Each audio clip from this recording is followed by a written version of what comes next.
apa kabar? Kembali berjumpa dengan saya, Hersy Arif dan Bung Rocky Gerung.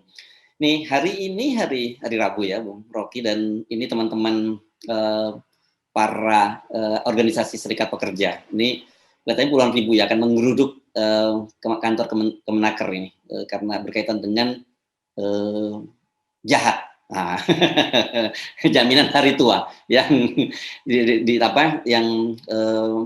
baru boleh dicairkan setelah usianya 56 tahun. Nah, ini yang paling banyak disoroti, dan yang menarik ternyata kemudian banyak politisi yang memanfaatkan momentum ini untuk ya namanya pencitraan. Wajar lah, karena memang buruh ini atau karyawan ini kan segmennya sangat besar gitu. Jadi kalau menurut saya bodoh kalau ada politisi yang nggak memanfaatkan momentum ini untuk semacam jualan lah ke para serikat pekerja ini. Ya, saya baca itu dan menganggap bahwa ini soal momentum. Padahal ada momentum ketika semua politisi itu, kecuali PKS dan Demokrat, menghalangi undang-undang Omnibus Law. Semuanya tuh sepakat untuk meloloskan Omnibus Law yang merupakan sumber segala masalah perendahan harkat buruh. Kan di situ sebetulnya problem pertama tuh. Jadi kita tahu bahwa isu ini bisa digoreng kiri kanan, tapi kita tahu penggorengannya itu sebetulnya nggak ada minyaknya tuh. Karena minyaknya itu mestinya menggoreng kemarin itu Omnibus Law yang sampai sekarang pun materialnya masih dipakai walaupun formilnya udah dibatalkan tuh. Itu nggak ada yang bunyi tuh. Jadi kita paham termasuk Ibu Puan atau siapapun politisi itu sekedar cari remah-remah dari pinggir penggorengan tuh. Padahal buruhnya sendiri udah gosong karena digoreng tanpa minyak itu melalui Omnibus Law. Itu sialnya cara kita melihat politik. Kadang-kala kita, hebat orang itu ya, pro iya. Di dalam hal yang sangat elementer, dia justru sikapnya itulah anti buruh kan. Demikian juga Menteri Tenaga Kerja yang di mana-mana di seluruh dunia dan di sepanjang abad itu, Menteri Tenaga Kerja itu adalah wakil buruh untuk nego dengan pemerintah. Bukan wakil pemerintah untuk bujuk buruh agar supaya jangan ambil simpanannya, kan? Itu intinya. Jadi sekali lagi ini permainan-permainan menjelang 2024 yang dengan mudah kita baca. Karena itu kita ingin agar supaya kita hapus semua memori kita tentang para politisi ini, karena mereka nggak boleh ikut di dalam kompetisi 2024. Karena memori mereka itu memori arang di sekitar penggorengan. Ya, saya membaca memang senyum-senyum sendiri nih, karena waktu saya baca, wah, Bu Puan keren banget ini ya. Dia mempersoalkan undang-undang yang Permenaker nomor 2 tahun 56 itu, wah, dia menurut saya ini heroik ini sebagai seorang partainya yang cilik dia memperjuangkan itu. Nah, tapi rupanya Kemenaker punya penjelasan sendiri lah. Ini adalah amanat undang-undang yang lahir di masanya Ibu Mega. Nah, ini kemudian jadi meme yang rame. Tapi saya kira nggak ada salahnya juga Mbak Puan ini mengkritik kebijakan Bu Mega yang pada waktu itu ya dianggap nggak tepat sekarang gitu. Ya kalau memorinya bagus, mestinya ada sedikit rasa janggal. Ngapain gue ikut kritik ya? Gue pasti akan dibalikin ini soal-soal semacam ini. Tapi ya itu wataknya memang begitu. Nyari apa namanya nih? Kalau pasar uang ini di pasar modal namanya capital gain. Capital gain lah. Capital gain. Hit and run gitulah. Jadi ya pameran-pameran etika semacam ini, saya sebutnya pameran etika ini yang membahayakan kita. Seolah-olah kita bisa lihat, kalau begitu PDIP udah pro buruh tuh. Kan itu sinyalnya kan. Padahal buruh tahu bahwa inilah partai yang buang cilik yang justru mensponsori Omnibus Law. Kan atau paling tidak tidak bersikap kritis terhadap kebijakan-kebijakan perburuhan yang menghina status buruh tuh. Kan setiap kali kita dengar ini nanti Presiden Jokowi akan membuka lapangan kerja baru segala macam. Iya, tapi itu bukan lapangan kerja buat buruh Indonesia, justru buat buruh asing kan. Gitu kan. Jadi sebetulnya kata buruh itu mesti kita kasih kualifikasi supaya orang seperti Ibu Puan juga mengerti bahwa di dalam persaingan suplai tenaga kerja, buruh Indonesia itu justru dilemahkan oleh kebijakan Presiden Jokowi. Kan mesti begitu, dalamnya begitu. Analis akademisnya harus sampai di situ.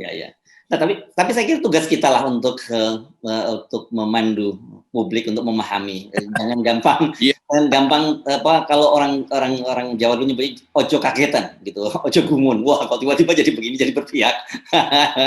Ini, tapi bahwa semua itu menunjukkan bahwa oh ini berarti pemilu sudah pilpres semakin dekat, atau mungkin jangan-jangan pilpres dipercepat gitu, karena bukan hanya Mbak Puan yang mulai melakukan langkah itu, Erick Thohir misalnya. Dia lagi rame juga kemarin, dia mempersoalkan karpet di bandara yang terlampau tipis katanya. Nah, ini, kalau misalnya Mbak Puan konsisten, dia justru mesti dorong, oke, kalau begitu buruh sebaiknya saya sebagai ketua DPR dan pemimpin partai Wong Cilik, saya ingin buruh rame-rame tarik tabungan hari tuanya tuh, dan bikin partai buruh. Nah itu baru revolusioner tuh. Karena kalau buruh misalnya tarik rame-rame dananya itu Jokowi langsung jatuh. Karena 500 triliun, ambil aja separohnya itu, 300 triliun itu udah selesai bangsa ini. Dan 300 triliun dipakai buat memperkuat partai buruh yang sudah ada. Itu kan keren betul kan. Jadi buruh membiayai sendiri politiknya melalui tabungan dia untuk bikin partai, untuk mempercepat pemilu. Nah itu mesti yang terjadi itu. Tapi kita tahu bahwa juga di kalangan partai buruh atau teman-teman buruh itu masih menunggu momentum tuh. Jadi sebetulnya kita mau agar supaya lakukan lebih radikal lagi. Ibu Puan kalau mau dorong hak buruh, dorong buruh untuk withdraw, untuk tarik semua dananya itu. Karena itu kan dana yang nggak ada urusan dengan pemerintah. Pemerintah cuma berangkas doang nyimpen itu loh, putar-putar kecil. Nggak ada sedikit pun yang disebut jaminan pemerintah terhadap buruh, nggak ada. Itu uang sepenuhnya buruh yang ditabung, yang dia bisa ambil kapan aja. Dan itu intinya tuh. Tapi dibikin jaminan hari tua oleh negara, nggak ada satu perak pun taruh uang di situ sebagai jaminan. Itu buruh menjamin dirinya sendiri itu. Jadi itu poinnya tuh. Lalu kita mulai melihat bahwa ya potensi kekacauan ini udah di depan mata. Termasuk potensi Erick Thohir untuk menghabisi waktunya mondar-mandir di bandara, lalu lihat karpet kiri, karpet kanan, lama-lama dia lihat juga nanti apa namanya tuh, tempat sampahnya ini kurang bagus buat bandara tuh, tidak cocok gitu. Itu hal-hal yang ya apa poinnya di situ. Dari awal kita tahu bandara itu bandara yang paling buruk desainnya tuh. Dan semua orang merasa ini bukan sekedar karpetnya tuh, koridornya itu aneh aja kan, turun dari Belalai terus ikutin koridor yang nggak tahu ada apa di situ, tiba-tiba ada lukisan aneh, ini apa? Memang dari awal tuh kacau kok, dan pasti ada markup di situ tuh. Tapi Erick Thohir cuma ingin agar supaya di headline kan bahwa dia lihat karpetnya buruk tuh. Ya, agak sulit memang untuk untuk tidak mencurigai bahwa ini adalah upaya untuk tetap menahan dana buruh karena ini dibutuhkan oleh pemerintah kan. Kita tahu kemarin BI sudah tidak akan lagi membantu membeli SBN di pasar primer lagi. Jadi artinya tahun 2023 nanti kan APBN kita semakin berat. Sementara kebutuhan tentang ibu kota baru itu justru juga akan menjadi beban baru bagi APBN kita. Saya membaca ini ada pengamat kebijakan publik Mat Nur, dia punya hitung-hitungan gitu. Angkanya itu sekitar 553 triliun dan dalam hitung-hitungan dia kalau ini bisa dipertahankan ada sekitar 300-an sampai 300-an triliun lebih lah yang bisa digunakan oleh pemerintah dan lain.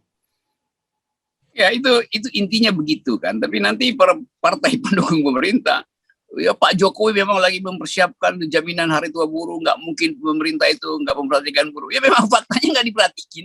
Jadi basa-basi itu yang kita lihat seolah-olah ada benevolent dari presiden, nggak ada itu. Presiden hanya ingin agar supaya dana itu jangan dicairkan karena potensi krisis ekonomi di depan mata demi ibu kota baru, demi macam-macam infrastruktur yang mangkrak kan. Jadi jangan tabungan buruh itu dijadikan agunan untuk bikin utang baru kan. Kan itu jahatnya kan di situ kan. Jahatnya di situ tuh. Nah, kita tahu dari awal dalam sejarah perburuhan itu, kalau buruh nabung dia bisa ambil kapan aja. Kan ini bukan jaminan pensiun. Jaminan pensiun ya ada aturan lain di situ, ada cara berpikir lain tuh. Wah, setelah pensiun dia diamankan. Ini dia nabung. Bukan jaminan hari tua, itu tabungan yang bisa diambil kapan aja. Apalagi kalau buruh merasa bahwa kita mau ambil kok, kita mau bikin partai politik. Ya kenapa ya Bang? Lu hak buruh kok. Jadi jangan sekali-kali pemerintah menganggap bahwa dia sedang berbuat baik pada buruh. Dia lagi berbuat jahat karena melarang buruh untuk mengambil tabungannya demi bertahan hidup itu. Lain kalau misalnya nggak ada krisis ekonomi. Kan semua yang disebut tabungan itu dimaksudkan bukan untuk hari depan, tapi untuk hari ini yang lagi krisis. Tabungan saya itu saya siapkan kalau terjadi guncangan politik, guncangan ekonomi, apalagi itu, sehingga saya bisa pakai untuk aktivitas bertahan. Kan itu pengertian para buruh begitu. Mereka mau bertahan, kan itu dia mau ambil aja uangnya kan. Masa nunggu sampai Indonesia tumbuh 10% meroket. Loh, justru roketnya udah nyungsep, karena itu buruh merasa jangan sampai tabungan dia dipakai untuk menaikkan kembali roket palsu itu. Ini saya kira seru, dan tapi kalau lihat kalkulasinya pemerintah pasti akan tetap bertahan dengan berbagai alasan, karena mereka betul-betul saat ini membutuhkan dana itu. Kita enggak, ini kan ini dana yang sangat besar dan itu sudah di depan mata pemerintah, jadi nggak mungkin dilepas begitu saja kalau saya perkirakan, Bung Rocky. Ya, saya kira ini akan jadi battlefield yang habis-habisan nanti, karena buruh tetap akan ngotot, dan saya sponsori itu dari secara argumentasi, karena memang hak buruh untuk membayangkan masa depannya, dan bayangan dia itu lain dengan bayangan pemerintah. Pemerintah bilang nanti kita masih akan sejahtera, kapan itu, ya tunggu aja ketika IKN baru ada sumber pertumbuhan di depan segala macam. Tapi buruh merasa hari ini dia itu udah mau mampus, padanya subsisten dia itu udah terakhir sekali itu. Buruh nggak bisa beli minyak goreng, bagaimana coba? Dan keadaan semacam itu kan membuat buruh merasa bahaya nih keadaan ekonomi. Buruh adalah homo economicus juga, makhluk yang berpikir ekonomi, yang dia tahu bahwa simpanan pemerintah itu udah bangkrut. Jadi jangan nipu-nipu deh pemerintah tuh. Kecuali pemerintah bilang, oke, saya minta maaf karena saya bikin banyak kesalahan di masa lalu, menelantarkan buruh dari Omnibus Law segala macam, karena itu saya himbau jangan diambil dulu uangnya tuh. Itu baru kalau ada kejujuran itu. Tapi ini kan pongah kan. Wah, itu demi kalian tuh. Demi kalian apa? Siapa yang bisa bikin perhitungan itu tuh? Ya, masa depan adalah milik kita. Iya, milik oligarki, kata buruh tuh. Jadi puter-puter kemanapun, apalagi kalau kita pakai keterangan analisis ekonomi ekstrapolasi, itu pasti ekonomi semester depan itu udah ambruk. Jadi sebetulnya buruh tahu bahwa ini mau ambruk kok, kenapa bagian kita untuk bertahan tidak boleh kita ambil, padahal itu adalah hak dia yang bisa setiap detik dia bisa ambil kok. Namanya juga dia nabung, masa nabung nggak boleh ngambil, ya benar aja. Ini jadi saya kira ini akan panjang nih ceritanya ya, Pak. Menarik yang Anda sebutkan betul. Ini battle ini jadi antara buruh dengan pemerintah, dan kita akan mengamati terus. Tapi sekarang kita pindah ke topik yang lain. Ini kelihatannya Presiden Jokowi jadi juga nih camping nih. Saya mestinya kemarin kan saya Didu juga seperti Anda sebutkan sempat ke sana juga nih.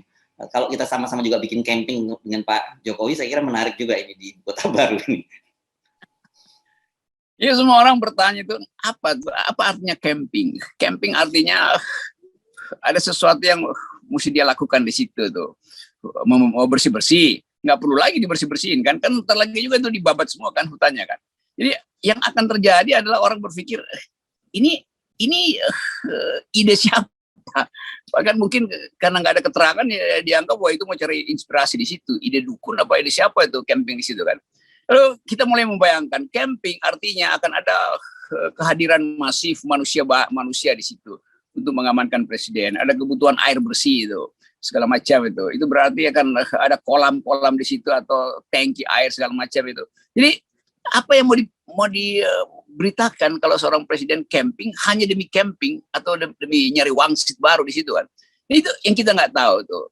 Yang jelas bahwa sangat mungkin memang di situ direncanakan presiden camping untuk lihat lokasi pertama untuk bikin kolam yang biasa kita sebut kolam buat 200 IQ.